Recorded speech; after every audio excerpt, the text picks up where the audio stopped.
ठीक आहे. आज आपल्याला सगळ्यात महत्वाचा पार्ट बघायचा आहे आणि तो म्हणजे 12 काळाची वाक्य.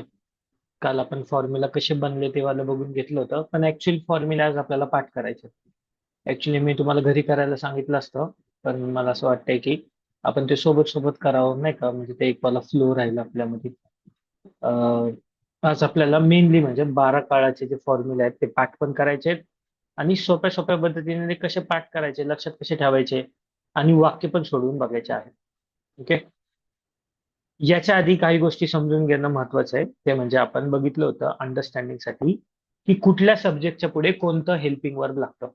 जसं की प्रेझेंट टेन्स असेल तर त्याच्यामध्ये आयच्या पुढे लागतं एम, वीच्या पुढे लागतं आर, यूच्या पुढे लागतं आर, यूच्या पुढे are, he, is, she, it is, they R.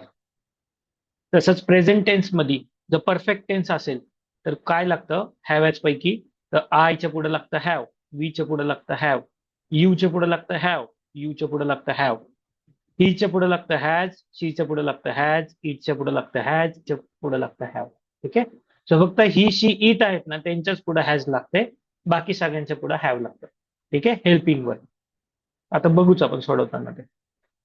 जसं पास्ट टेन्स मध्ये जर कंटिन्युअस टेन्स असेल तर काय लागतात हे, तर आयच्या पुढे वॉज लागतं आणि ही, शी, इटच्या पुढे वॉज लागतं, बाकी सगळ्यांच्या समोर वर लागतं, वी वर, यू वर, दे वर.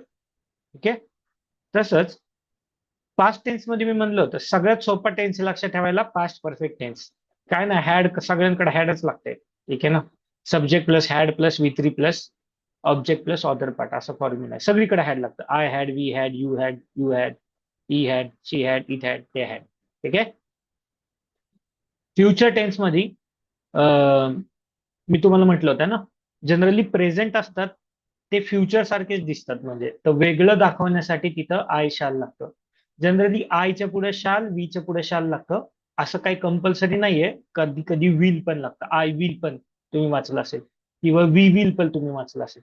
तर सगळ्यांच्या पुढे विल लावलं तरी काय अडचण नाहीये, पण सगळ्यांच्या पुढे शाल नाही लावू शकत. जसं की यू शाल नाही म्हणत, ही शाल नाही म्हणत, शी शाल नाही म्हणत, इट शाल नाही म्हणत, दे शाल नाही म्हणत. ठीक आहे. इट जस्ट की विल म्हणतात सगळीकडे. तुम्ही सगळीकडे विल लावू शकता, सगळीकडे शाल नाही लावू शकत. तर म्हणताना असं म्हणलं तरी काय अडचण नाहीये. I will, we will, you will, he will, she will, it will, they will. ठीक आहे. आणि फ्युचर परफेक्ट मध्ये तर मी म्हणलं तुम्हाला, जर शाल विल काढून टाकलं, बघा लक्ष द्या, फ्युचर मध्ये जर शाल विल काढून टाकलं तर प्रेझेंट आणि फ्युचर मध्ये काहीच फरक उरत नाही. फक्त शाल विल सगळीकडे आड झाले. बाकी I have, you have, he has. आता तुम्ही म्हणणार आता तर म्हटलं हिच्या पुढे हॅज लागतं, फ्युचर प्रेझेंट सारखं असतो, बरोबर आहे. पण ते ना वाक्य बोलायला जुळत नाही. ही विल हॅज, तर ते चुकीची वाक्य होतात. सो इकडं फ्युचर मध्ये सगळीकडे हॅव लागतं. जसं इकडं पास्ट मध्ये सगळीकडे हॅड लागतात, तसं इकडं हॅव लागतं. कसं काय लक्षात ठेवायचं एवढं, ते प्रॅक्टिस करून करून होतं. आणि माझं तर प्रॅक्टिस, प्रॅक्टिस या शब्दाला तेव्हाच अर्थ येतं जेव्हा प्रॅक्टिसच्या आधी माणसाने पाठ केलेल्या असतात गोष्टी. लोक म्हणायला बडबड करायला काय पण म्हणतात की प्रॅक्टिस केली की जमतं, प्रॅक्टिस. पण प्रॅक्टिस करायला पाठ असायला लागतं तर प्रॅक्टिस करणार माणूस. आणि पाठ करायला बसायला लागतं ती गोष्ट करायला. जसं मी माझ्या लहानपणापासून करत आलेलो आहे. मला इंग्लिश शिकायचं होतं तर मी केलं होतं. जसं की मी डोळे म्हणू शकतो, I am, we are, you are, he is, she is, it is, they are किंवा दे आर तिकडच्या साईडला पास्टला. तर मी माझ्या डोक्यात असं लक्षात ठेवतो, मी फक्त प्रेझेंटचे लक्षात ठेवतो आणि बाकी पास्ट फ्युचरचे मी आपाप माझ्या सगळ्या लक्षात राहतात. तर मी पाठ करून घेतलं की माझ्या डोक्यामध्ये हॅव कुठं लावायचा, हॅज कुठं लावायचा ते फिक्स आहे. तर माझं क्वेश्चन बनवताना किंवा इंग्लिशमध्ये बोलताना ते चुकत नाही. तर ह्या पाठ करायच्या गोष्टी आहेत. तर तुम्ही पहिल्यांदा एखादी गोष्ट पाठ करणार, मग पाठ केलेली गोष्ट तुम्ही लिहून लिहून परत लिहिणार, मग तुमच्या बोलताना वापरणार आणि मग त्याची प्रॅक्टिस प्रॅक्टिस बोलताना सुरू होते, मग त्या गोष्टी लक्षात राहतात. प्रॅक्टिस म्हणजे काय लिहून लिहून काढणे नाही, प्रॅक्टिस म्हणजे आधी तुम्हाला पाठ व्हायला पाहिजे. ठीक आहे. सो सगळ्यांनी मनात माझ्यासोबत म्हणायचं आहे. ठीक आहे ना, बिकॉज मग आवाज आला की कुठे कुठे जाईल चार जणांचा आवाज, त्याच्यापेक्षा इथं म्हणायचं present. I am, we are, you are, he is, she is, it is, they are. ठीक आहे. परत एकदा माझ्यासोबत म्हणायचं मनामध्ये. I am, we are, are, you are, he is, she is, it is, they are. Okay. So कुठलंही वाक्य तयार करताना आय एम लागणार. ठीक आहे. पास्ट, जर पास्ट मध्ये मला काही वाक्य तयार करायचे असेल सब्जेक्ट तर काय लागणार, आय वॉज. म्हणत म्हणायचं माझ्या पाठीमागं, I was, we were, you were, you were, he was, she was, it was, they were. ठीक आहे. आता फ्युचरचं म्हणून मी म्हणणार, तुम्ही म्हणत पाठीमागं म्हणायचं. I shall, we shall, you will, you will, he will, she will, it will, they will. Okay. समजा परफेक्ट टेन्स असेल तर परफेक्ट टेन्स मध्ये हॅव एज पैकी एक लागतं, हॅड पैकी एक लागतं. ठीक आहे ना. तर मग प्रेझेंटचं पण म्हणून होती माझ्या पाठीमागं म्हणायचं. I have, we have, you have, you have, he has, she has, it has, they. Past वाले पण म्हणून दे.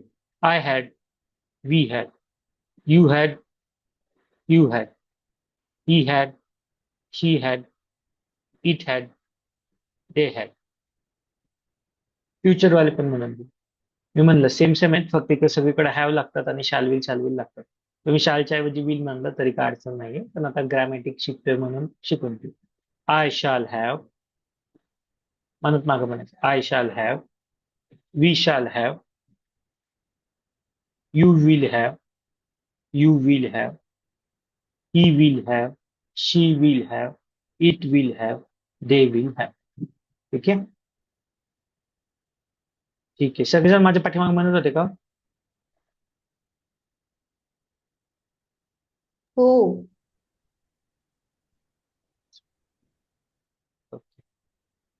हो. ठीक आहे. ठीक आहे. आता 12 काळाचे वाक्य बघून घेऊ आपण. ठीक आहे.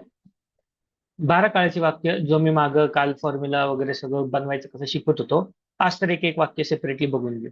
मी खूप सोपं करून दिलेलं आहे. मी काय केलं, सिम्पल, मग present simple, past simple, future simple असं बाजूला लिहिलं. मग कंटिन्युअस, मग present continuous, past continuous, future continuous. मग perfect, present perfect, past perfect, future perfect. आणि चौथा पण फक्त मी त्याचे फॉर्म्युले लिहिले पण वाक्य नाही सोडवले. चौथा प्रेझेंट बघा, जो चौथा टाईप आहे ना त्याच्यामध्ये इफेक्ट आणि कंटिन्युअस दोन्ही ऍड असतात. So present perfect continuous tense मला काळ येतो, पास्ट परफेक्ट कंटिन्युअस टेन्स आणि फ्युचर परफेक्ट कंटिन्युअस टेन्स. असं का केलं ते मी थोड्या वेळाने सांगतो. ठीक आहे. पहिल्यांदा तर हे 9 तर आपल्याला जमले पाहिजेत 12 पैकी. एक चेक करून घे, एक वाक्य तयार करू आपण. सेंटेन्स मी ट्रायल म्हणून घेतलं असं, I watch India Pakistan cricket. ठीक आहे ना. किंवा क्रिकेटच्या ऐवजी मॅच म्हटलं तर काय नाही, पण मी क्रिकेट शब्द लिहिलो. ठीक आहे. I watch India Pakistan cricket, की मी इंडिया पाकिस्तानचं क्रिकेट पाहिलं. तुम्ही त्या दिवशी मॅच पाहिली का? हा पाहिली सगळ्यांनी, जस्ट मॅच. ठीक आहे ना. तर मग त्या दिवशी पाहिली असं नाही म्हणते मी, आता समजा मी आता पाहिली 2 तासापूर्वी, तर I watch India Pakistan cricket हे माझं साधं वाक्य झालं. याच्यामध्ये क्रिया कुठला शब्द दाखवते? वॉच, बघणे ही क्रिया आहे ना. वर्ब सापडलं, मी तुम्हाला म्हणलं पहिलं काय शोधायचं, वर्ब शोधायचं. जे वर्ब शोधले त्या शब्दाला हु ने प्रश्न विचारायचा. काय सापडलं? हु ने प्रश्न विचारल्यावर subject, basic rule number 1. Subject काय सापडला मग? आय. कोण बघताय? मी. तर आय सापडला. कदाचित शालिनी बघत असती तर आयच्या ऐवजी शालिनी शब्द आला असता. कदाचित खुशी बघत असती तर आयच्या ऐवजी खुशी शब्द असतो. खुशी वॉच इंडिया पाकिस्तान क्रिकेट. समजा तो बघत असता मुलगा, तो तर तर ही आलं असतं तिथं. ठीक आहे ना. आणि जर ही आलं असतं तर त्याच्यानुसार सगळीकडे हेल्पिंग वर बदललं असतं मागच्या चॅटनुसार. ठीक आहे ना. समजा शी आलं असतं त्याच्यासमोर वेगवेगळे हेल्पिंग वर आलं असतं. समजा दे आलं असतं, they watch India Pakistan cricket group मिळून, तर त्याच्यासमोर कदाचित हेल्पिंग वर वेगवेगळे आले असते. ठीक आहे.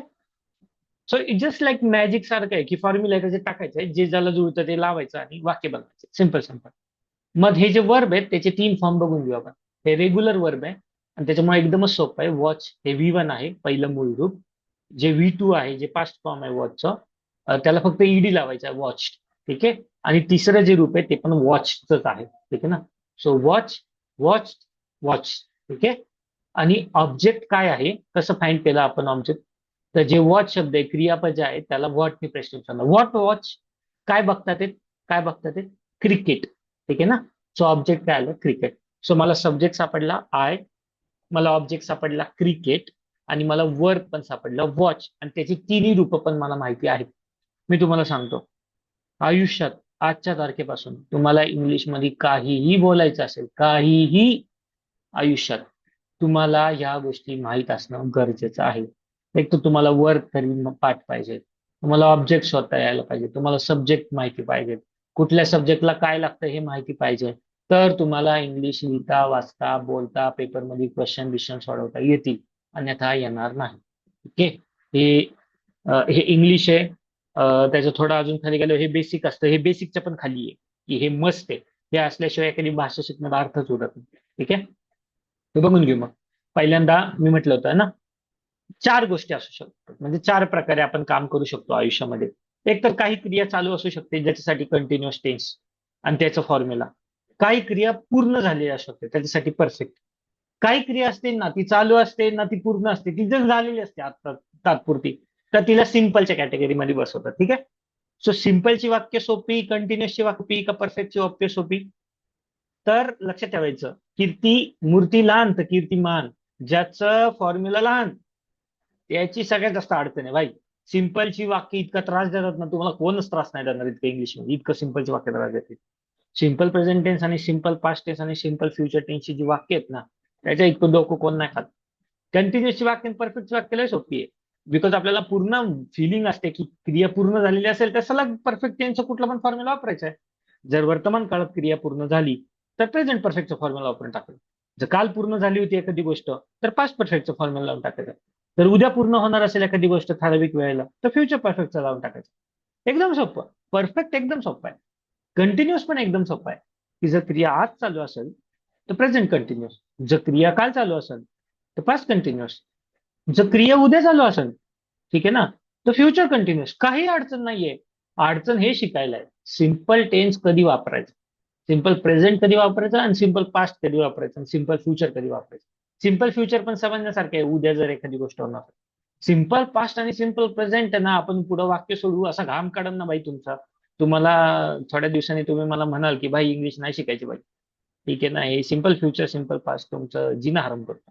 ठीक आहे ना. तर एक एक गोष्ट आता बघून घ्या. फॉर्म्युले पाठ करायचे आहेत आज. आज लेक्चरमध्ये एवढंच करायचं आपल्याला, फॉर्म्युला पाठ करायची, वाक्य बोलायची. जसं मी हे हे एक वाक्य घेतलंय आज, I watch India Pakistan cricket, तसं तुम्हाला पण एक वाक्य आजच्या आज करायचं आहे. अशी तुम्हाला मिनिमम 10 वाक्य तरी 12 काळामध्ये लिहून मला पाठवायचे आहेत. हा तुमचा अभ्यास आहे. आज तुम्हाला सगळ्यात जास्त अभ्यासाचा. तर 2-3 दिवस मी अभ्यास दिला नाही तर हे भरून काढायला नको का आज. ठीक आहे ना. थोडं माझ्याकडनं पण. ठीक आहे. सिंपल प्रेझेंट टेन्स त्याच्यापैकी लक्ष द्या, subject subject subject same same आहे. फक्त काय चेंज झालं, प्रेझेंट टेन्स मध्ये व्ही वन असतं, पास्ट टेन्स मध्ये व्ही टू असतं आणि फ्युचर टेन्स मध्ये शाल विल लागतं. ऍक्च्युली ते प्रेझेंट सारखंच असतं. बघा ना, V one object object other part. पण ते प्रॉब्लेम काय होतोय, मग दोघं सेम सेम होतील टेन्स, म्हणून मग शाल विल लावावं लागतं. ठीक आहे. सो किती सोपं आहे पाठ करायला. Subject plus V one plus object plus other part. Subject फक्त व्ही टू बदललं, V two plus object plus other part. Subject future आणि प्रेझेंट सेम नको व्हायला म्हणून फक्त शाल विल पैकी एक शब्द वापरायचा जो काय लागत असेल हेल्पिंग वर्ब म्हणून. ठीक आहे. Plus V one plus object plus other part. काहीच अडचण नाही. ठीक आहे ना. कंटिन्युअसचं बघून घेऊ. मी म्हणलं तुम्हाला प्रेझेंट मध्ये हेल्पिंग वर्ब काय लागतात कंटिन्युअस मध्ये, एम इज आर पैकी एक शब्द. ठीक आहे ना. I am. ठीक आहे ना. वी आर, यू आर, हीच्या पुढे इज, शीच्या पुढे इज, इटच्या पुढे इज आणि देच्या पुढे आर. म्हणजे एम इज आर पैकी एक शब्द सब्जेक्टच्या पुढे लागतोय. ओके. आणि कंटिन्युअस मध्ये चांगली गोष्ट अशी आहे, सगळीकडे V one plus I N G, V one plus I N G, V one plus I N G असते. फक्त हेल्पिंग वर्ब बदलतात. बाकी वाक्यात काहीही बदलत नाहीये. बघा ना, सब्जेक्ट प्लस जर am is are was were shall will be एवढं जर वाक्यांमधनं काढून टाकलं तर सगळं सेम आहे. Subject plus V one plus I N G plus object plus other part. Subject plus V one plus I N G plus object plus other part. Subject plus V one plus I N G plus object plus other part. फक्त काय add करायचंय लक्षात ठेवायला, की जर present continuous असेल तर M is are लावायचं असतं V one plus I N जीच्या आधी. जर पास्ट कंटिन्युअस असेल तर वॉज वर लावायचं असतं V one plus I N जीच्या आधी. आणि फ्युचर कंटिन्युअस असेल तर शाल विल आणि एक शब्द ऍड होतो ज्या शब्दाचं नाव आहे बी.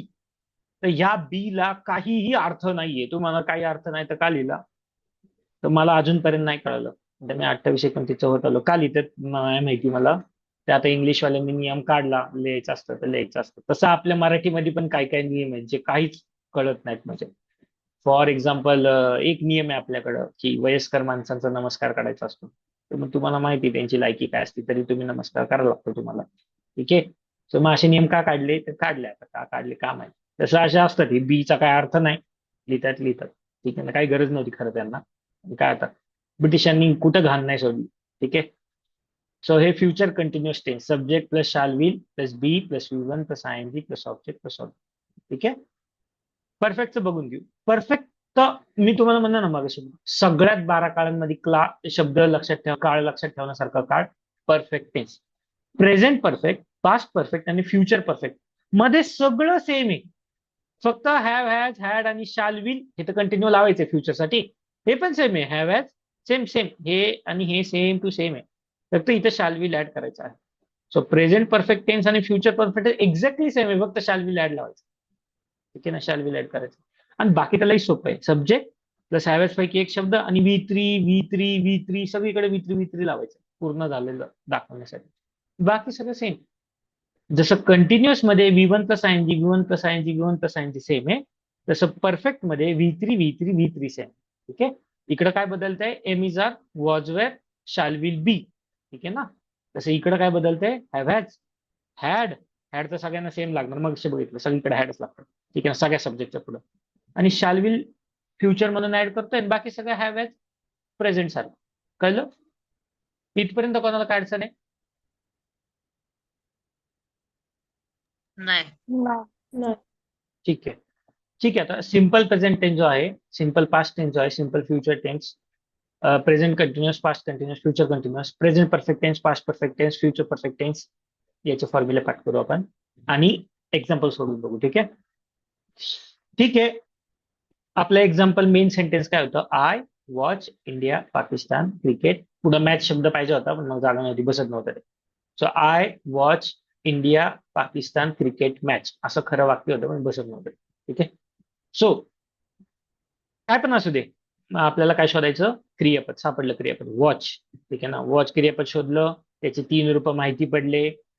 त्या वॉचला हुने प्रश्न विचारला, सब्जेक्ट माहित पडला. व्हॉट काय, वॉच काय बघतोय, क्रिकेट मॅच. ठीक आहे ना, सापडलं क्रिकेट मॅच शब्द आला. आणि मग हे इंडिया पाकिस्तान शब्द काय आहे, हा अदर पार्ट आहे. मी म्हणलं ना, जर वॉच वर्ब खोडलं, जर सब्जेक्ट खोडलं, जर क्रिकेट ऑब्जेक्ट खोडलं, तर काय उरतं, जे उरतं ते अदर पार्ट म्हणून लिहून टाकायचं, इंडिया पाकिस्तान. ठीक आहे ना. ते तुम्ही आधी पण लिहू शकता, नंतर पण लिहू शकता, मध्ये पण लिहू शकता. तुम्ही मला कसं ठरवायचं, ते बोलून बोलून माणसाला कळतं. वाक्य बोलून बघू ना आपण, जिथं चांगलं वाटेल तिथं, जिथं सूट करून बोलताना स्लो मध्ये जिथं बसेल तिथं बसवायचं. बघू आता आपण. सब्जेक्ट काय लिहायचं मग, काय सांगतो simple present formula, subject I लिहिला, बिकॉज होता तिथे आय. ठीक आहे ना. V1 काय येतं, V1 येतं वॉच, वॉच. ठीक आहे ना. ऑब्जेक्ट काय येतं, ऑब्जेक्ट क्रिकेट. मग अदर पार्ट कुठं लिहायचं, I watch cricket India Pakistan. ऐकायला चांगलं वाटतंय का रे, I watch cricket India Pakistan? नाही ना, नाही. नाही वाटत आहे, नीट नाही वाटत आहे. इंडिया पाकिस्तान आधी लिहून बघू. India Pakistan I watch cricket. तुम्ही म्हणणार काय बोलतोय भाई तू. ठीक आहे ना, चांगलं नाही वाटत आहे. मग कुठे टाकायचं आता त्याला, I watch cricket India Pakistan असं पण नाही चांगलं वाटत आहे. India Pakistan I watch cricket हे पण नाही चांगलं वाटत आहे. मग मध्ये टाकून बघू इथं. असं पण तुम्ही म्हणा इथं का नाही टाकलं, इथं पण टाकून बघू बाबा, आय नंतर पण टाकू, I India Pakistan watch cricket. हे तर अजूनच बेकार वाटतंय. ठीक आहे. So I watch India Pakistan cricket हेच चांगलं वाटतं.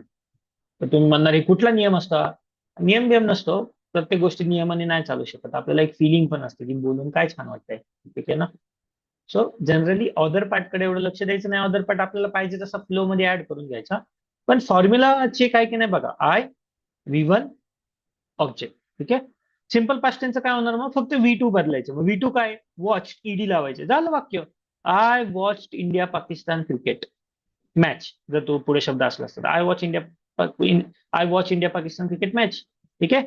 सिंपल फ्युचर टेन्स, त्याच्यामध्ये काय करायचंय, फक्त शाल विल ऍड करायचे, बाकी V1 तसंच तसं राहणार. मग करा, आयच्या पुढे विल लावा, शाल लावा, काय फरक पडणार. जनरली विल लावलं तर चांगली गोष्ट आहे, शाल लावलं तरी पण काय अडचण नाही. ठीक आहे, आयच्या पुढे. सो आय शाल म्हणा किंवा आय विल म्हणा, आय शाल वॉच इंडिया पाकिस्तान क्रिकेट, म्हणजे दोघांपैकी एकच वापरायचं, दोन दोन नाही वापरायचे. I will watch India Pakistan cricket. ठीक आहे, झाले वाक्य. इंग्लिश मध्ये बोलता लागलं कसं, मी सांगतो थोडं पॅसेज कसं बनवायचं. ठीक आहे. प्रेझेंट कंटिन्युअसच्या फॉर्म्युल्यामध्ये टाकून बघू. काय सांगतात, सब्जेक्ट उचलायचा आहे, एमिजार पैकी एक, त्याला जे सूट होईल ते लिहायचं. V1 ला ING लावायचं, ऑब्जेक्ट आणि ऑदर पार्ट लावायचं. लावा मग. सब्जेक्ट काय सापडला होता, आय लिहा तिथं आय. आयच्या पुढे काय लावतात रे एमिजार पैकी एम लावतात. मग लिहा तिथं आय एम. ठीक आहे ना. वॉच काय आहे, वॉच आहे V1. तर त्याला काय लावायचंय ING इंडिया पाकिस्तान क्रिकेट. कळलं. नाव पास्ट कंटिन्युअस टेन्स मध्ये काय करायचंय, सेम आहे, काहीच अडचण नाही, जस्ट एमिजार पैकी वॉच वर वापरायचं, बाकी सगळं सेम. तर आयच्या पुढे काय वापरतात, वॉच. ठीक आहे ना. So I watching India Pakistan cricket match. ठीक आहे. फ्युचर कंटिन्युअस मध्ये सगळं आहे, फक्त बी शब्द ऍड करायचा आहे. ठीक आहे ना. सो आय शाल विल पैकी एक शब्द वापरला. बी लिहिला का रे इथं मी, बी लिहिलाय का इथं मी, बी नाही लिहिलं नाही. मग नाही हे वाक्य बरोबर आहे का चुकीचं आहे, चुकीचं. ठीक चुकीचं आहे. आहे. तर ठीक आहे. सो अशा चुका तुमच्याकडनं 100% होतील. ठीक आहे. बिकॉज आपल्याला पाठ करायची सवय लागली असली तर आपण बी विसरून जातो. ठीक आहे. सो म्हणून मी रेड मध्ये टाकून दिलाय, तर बी विसरायचा नाही, अन्यथा हे वाक्य असं राहिलं असतं. I will I will watching India Pakistan cricket. हे चुकीचं वाक्य आहे ना, म्हणायला गोड वाटतंय ना ग्रामॅटिकली बरोबर आहे. I will be watching cricket India I will be watching India Pakistan cricket match. कळलं. हे वाक्य राईट पण आहे आणि ऐकायला पण हेच वाक्य बरोबर वाटतं. कळलं. ठीक आहे. परफेक्टचं बघून घेऊ आता. ठीक आहे. परफेक्ट मध्ये काय करायचंय, सगळीकडे V3 वापरायचंय. फक्त प्रेझेंट असेल तर हॅवॅच पैकी एक जे सब्जेक्टला सूट होईल. इकडे तर हॅड, इकडे तर काय अडचण नाही, कुठल्या पण सब्जेक्टला हॅडच लावायचं आणि इकडे शाल विल लावायचंय आणि हॅवॅच पैकी सब्जेक्टला जे सूट होईल ते लावायचंय. चेक करू मग. आय आयच्या पुढे लागतं हॅव, आपण मगाशीच बघितलं ना, फक्त ही शी इटच्या पुढेच हॅज लागतं. सो आय हॅव आणि V3 काय रे, V3 हे बघा इथं V3 वॉच. ठीक आहे ना. So I have watch India Pakistan cricket match. ठीक आहे ना. सब्जेक्ट सब्जेक्ट आणि हॅड आणि V3 लावायचे पास्ट करताना. मग काय करायचं, आयच्या पुढे सगळीकडे हॅडच लागते. मी म्हणलं पास्ट परफेक्ट मध्ये सगळीकडे हॅडच लागतं पास्ट परफेक्ट मध्ये. तर I had watch V3 India Pakistan cricket match. झालं वाक्य. ठीक आहे ना. फ्युचर परफेक्ट टेन्स वाक्य. आय च्या पुढे शाल विल पैकी एक शब्द लावायचा. शाल लावला तरी काय अडचण नाही, विल लावला तरी काय अडचण नाही. मी विल लावला, आय विल है ना. आणि आयच्या पुढे काय लावतात रे, हॅव. मी म्हणलं ना, टेन्शन घ्यायचं नाही. आपलं ते वाला मागचा वाला चार्ट पाठ पाहिजे आपल्याला, बस कशा समोर काय लागतं क्रिया, सहाय्यकारी क्रिया. सो हेल्पिंग वर्ब काय लागलं, हॅव. आय विल हॅव आणि V3 विसरायचं नाही. ठीक आहे ना. Watch India Pakistan cricket. ठीक आहे. सो साधं वाक्य होतं I watch India Pakistan cricket match, जसं की हे, म्हणून त्याला साधं वाक्य म्हणायचे आहे ना. मेन वाक्य साधं होतं. तिथं कुठलं वाक्य होतं, सिम्पल प्रेझेंट टेन्सचं वाक्य होतं ते. कळलं. तर काय वाक्य येणार, I watch India Pakistan cricket match. ठीक आहे ना. बाई सारखं सारखं म्हणायला चुकतंय.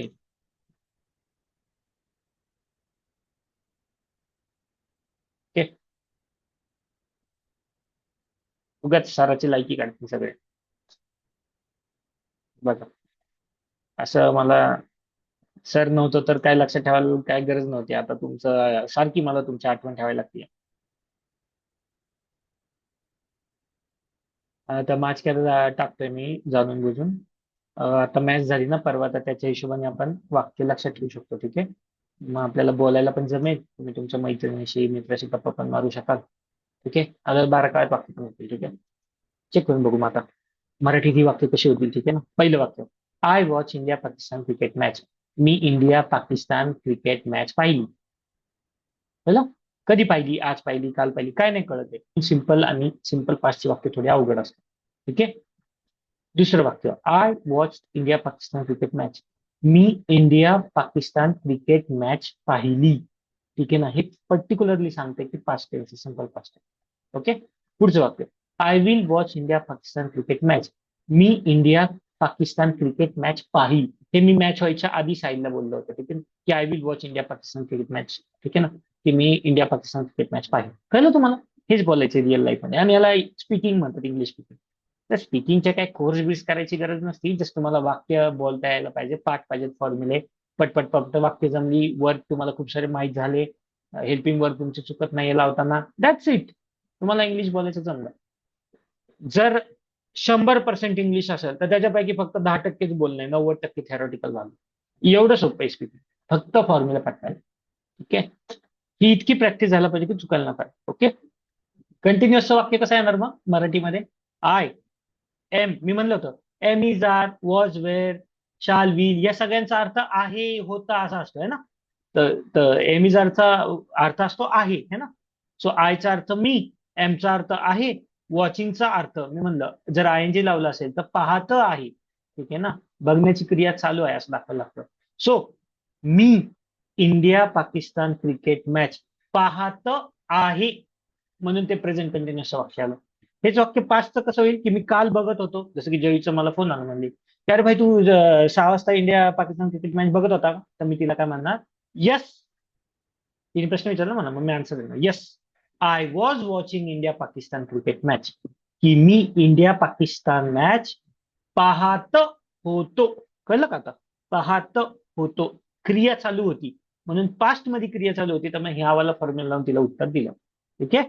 समजा जयूचा मला आत्ता फोन आला असता, आता मॅच चालू असते, तर मी काय आन्सर दिलं असतं, जयू म्हणत असती की भाऊ काय करतोय, मॅच बघतोय का, तर मी काय म्हणणार रिटर्न मध्ये, yes Jayu, I am watching India Pakistan cricket match. झालं, इंग्लिश बॉल जमलं. एवढं काय अवघड नाहीये, किती सोपं सोपं फॉर्म्युला पाठ.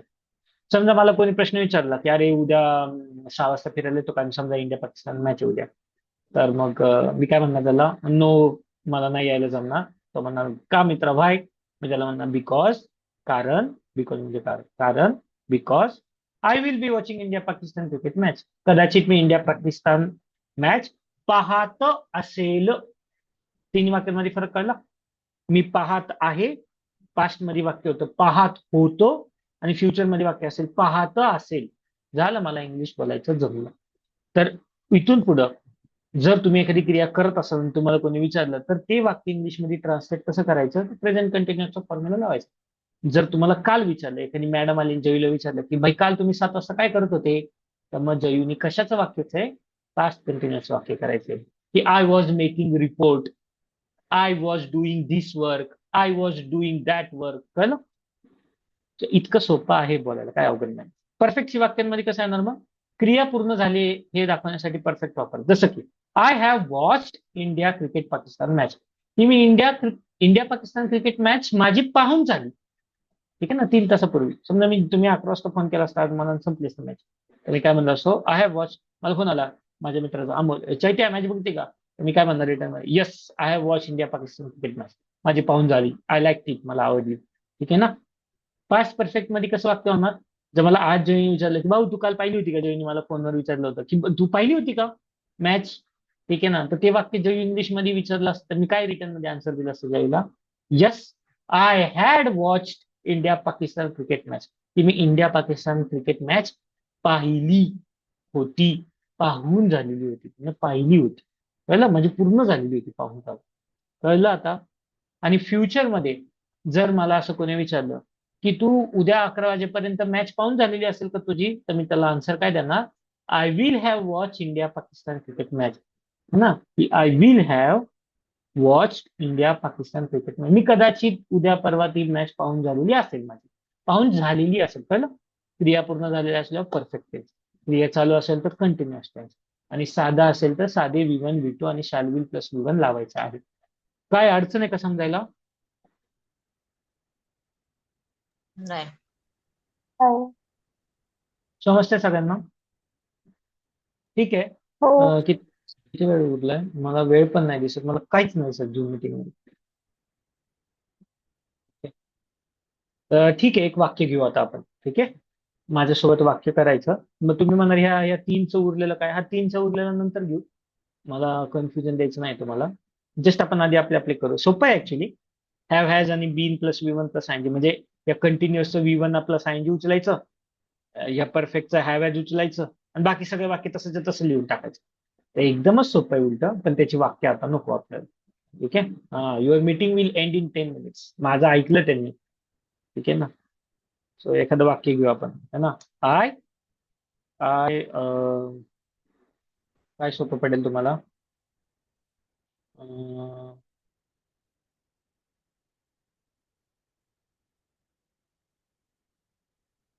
ड्रिंकचे, आय कट व्हेजिटेबल. हे सोपं पडेल तुम्हाला, आय कट व्हेजिटेबल्स. ठीक आहे ना, मी भाजी कापतो. ठीक आहे. हे साधं वाक्य झालं. मग 12 काळात वाक्य कसं कसं होईल, मी टाईप करून दाखवतो. आय कट, पहिलं रूप आहे V1, V2 काय येतं रे, V2 पण कटच येतं, V3 काय येतं, कटच येतं. मी म्हणलं ना, काय काय एकदम विशेषच आहे. तिन्ही सेम सेम येतात. हे तर लय सोपं आहे ना. I cut vegetables. ठीक आहे ना. मी फक्त पुढचं नाही लिहित, आपल्याला उशीर होतो म्हणून. I cut vegetables. पास्ट मध्ये काय होईल? I cut vegetables. बाई काय मॅटर आहे भाई. कळलं? ठीक आहे. सेम सेम वाक्य होतील. काय करणार आता, जो फॉर्म्युला तेच आहे. ठीक आहे ना. तुम्ही म्हणणार मला कसं कळणार? काय त्याला ऑप्शन नाही, आता बोलून कळतं ते आत्ता केलं का काल केलं ते. ठीक आहे ना. नाव फ्युचर मध्ये वाक्य कसा होता? आय विल किंवा आय शॅल कट व्हेजिटेबल. ठीक आहे. म्हणजे कंटिन्युअस मध्ये वाक्य कसे होणार मग? आय च्या पुढे लागतं एम. ठीक आहे ना. कट, कटला आयएनजी लागणार, विवंत आयएनजी. Cutting vegetables. कळलं की मी व्हेजिटेबल्स कट करत आहे. पास्ट मध्ये कसं होणार? काल करत होतो तर करण्याची क्रिया चालू होती काल, तर आय वॉज कटिंग. ठीक आहे. व्हेजिटेबल्स. फ्युचर मध्ये कसं होणार वाक्य? I will be cutting. ठीक आहे ना. व्हेजिटेबल्स. कळलं? काय अडचण आहे इथपर्यंत? सही. समजतंय ना सगळ्यांना नाही. किती सोपं आहे? हो. ठीक आहे. जसं की पुढं आयच्या पुढे लागतात हॅव. I have. आणि कटचं वितरी काय येतं? कटच येतं. किती सोपं आहे. कट कट कट तिन्ही सोपं. ठीक आहे ना. कट कटच नाही. ठीक आहे. So I have cut vegetables. ठीक आहे. पास्ट मध्ये कसं येणार? आयच्या पुढे हॅड लावायचं. तिकडे सगळीकडे हॅड लावायचे. I had cut vegetables. ठीक आहे. I will have cut vegetables. का? बिकॉज आयच्या पुढे हॅव लावतात आणि फ्युचर आणि प्रेझेंट सेम नसतं का झाला, म्हणून विल लावला आपण. झालं बाकी वाक्य सेम. काय अडचण? दुसरं वाक्य घेऊ शकतो एखादं आपण. I I write letter. आपल्या ग्रामरच्या सरांचं अतिशय आवडतं वाक्य. ह्याच्यानी सगळी आमचं वाट लावून टाकली या वाक्याने. जिथं नाही तिथं वाक्य वापरलं. पहिल्यांदा तर हे इरेग्युलर वर्ब आहे आणि इरेग्युलर वर्बचे लय वाक्य असतात. राईट हे पहिलं रूप आहे. रोट हे दुसरं रूप आहे. है ना. आणि रिटर्न तिसरं रूप आहे. जय भवानी. ठीक आहे ना. असली वाक्य लय डेंजर असतात भाई. ठीक आहे. मग काय येणार? I write. ठीक आहे ना. I write a letter. ठीक आहे. पुढचं नाही लिहित. पास्ट मधलं वाक्य काय येणार? I wrote a letter. ठीक आहे. V2 वापरायचं ना पास्ट मध्ये. V2. फ्युचर मध्ये आय विल किंवा आय शाल राईट अ लेटर. कळलं? कंटिन्युअस मध्ये कसं येईल हे वाक्य? मी लेटर लिहित आहे, मी लेटर लिहित होतो, मी लेटर लिहित असेल. तिन्ही वाक्य कशा येणार मग? आय च्या पुढे लावतात एम रायटिंग अ लेटर. ठीक आहे. पास्ट मध्ये कसं येणार? पास्ट कंटिन्युअस मध्ये I was writing a letter. ठीक आहे. पुढं फ्युचर मध्ये कसं येणार? आय विल आणि बी विसरायचं नाही, जसं मी विसरलो होतो मागं, है ना. बी रायटिंग अ लेटर. ठीक आहे. परफेक्टची तीन वाक्य कशी येतील मग? मी माझं लेटर लिहून झालेलं आहे आज, माझं लेटर लिहून झालं होतं आणि माझं लेटर लिहून झालेलं असेल. क्रिया पूर्ण दाखवायचे. आयच्या पुढे हॅव, रायटिंग, सॉरी रायटिंग नाही, काय ना, रिटर्न. है ना. V3 वापरायचं ना. V3 वापरायचं. परफेक्ट मध्ये V3 वापरायचं. मग राईट रोट रिटर्न.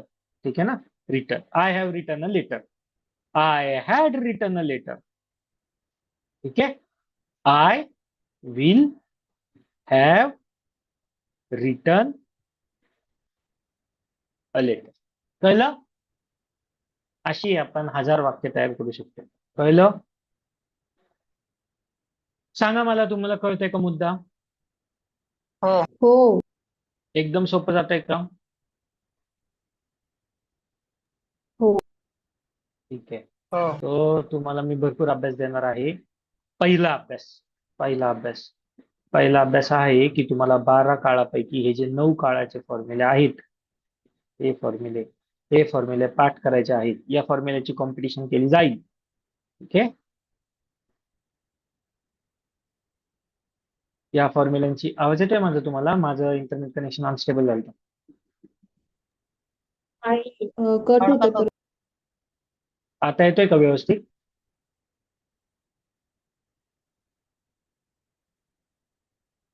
हॅलो. हो. ठीक आहे.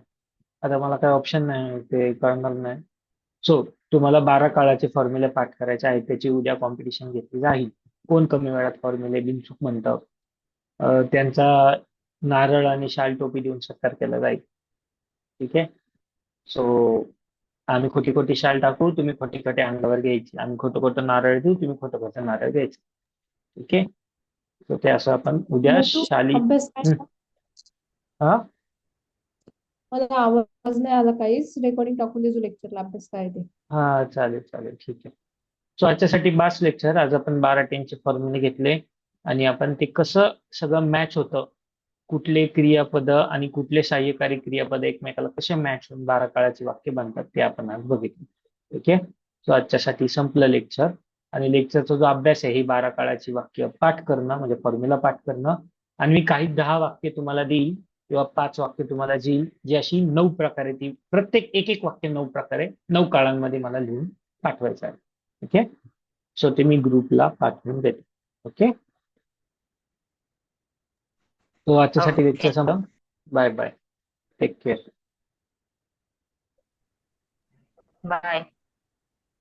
बाय.